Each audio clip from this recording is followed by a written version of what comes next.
So no talk.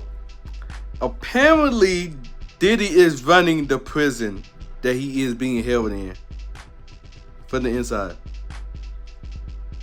Bro,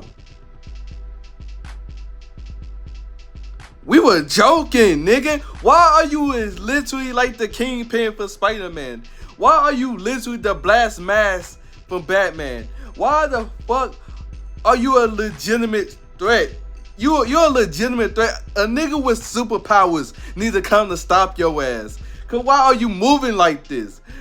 This nigga Diddy is the most cartoonist villain to ever exist in real life. This nigga is a literal supervillain that exists in real life. The only difference is he don't got no crazy power besides money and connections. Like, fuck.